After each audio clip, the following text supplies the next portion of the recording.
Colorado homeowners are surprised to learn that one of their biggest threats to their homes is underground. Expansive soil can cause serious foundation damage, cracked walls, and costly repairs. But when these problems happen, who's responsible? I'll discuss expansive soil, construction defect, and what you need to know if you're facing structural damage to your home. In Colorado, we have very high concentrations of clay in our soil. Some counties are worse than others, but it's pretty much everywhere in the state, as anyone who's tried to garden in this state will recognize. So expansive soil is caused when the high concentrations of clay in our Colorado soil expand and contract, and this can cause major problems for foundations of homes. Some of the warning signs that homeowners can look for that would be indicative of expansive soil are cracks in the walls, windows that don't close, doors that don't close. Those can absolutely be indicators that the walls have shifted due to foundation movement. I think it's important for homeowners to know that not every crack in the home, every door that won't shut, window that won't shut, is not necessarily indicative of a defect. That's why we encourage homeowners to contact us so we can talk that through and make sure we fully understand what's going on at the home and what the legal ramifications are. There may be claims for negligence, breach of contract, certainly monetary damages that are worth discussing.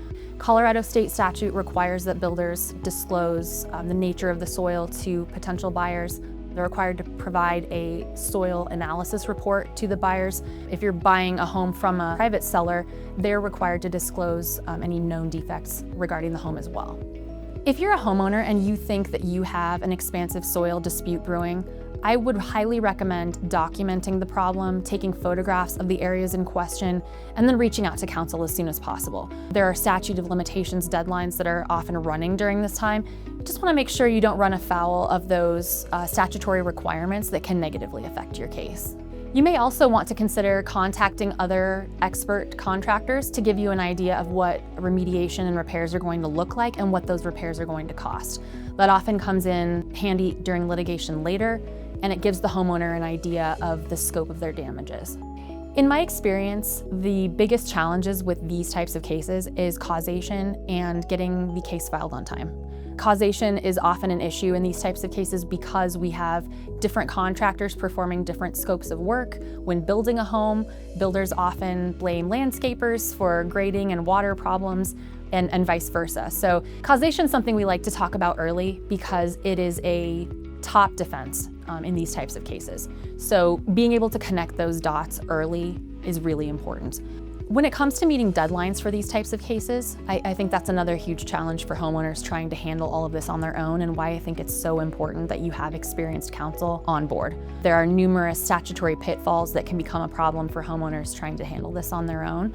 People may wonder how difficult it is to pursue a builder or a seller for these types of problems, and I think that's best answered by saying it's really a case-by-case basis. I'm always cognizant of the fact that it's not cheap or fast to file a lawsuit or pursue a builder or seller. I always strive to provide value to my clients, and I think it's important to discuss with my clients the cost-benefit of pursuing a case like this. If you're concerned about foundation movement or soil-related damage, don't wait until the repairs become more expensive. We can help evaluate your situation and explain your legal options. Contact us today for a case assessment.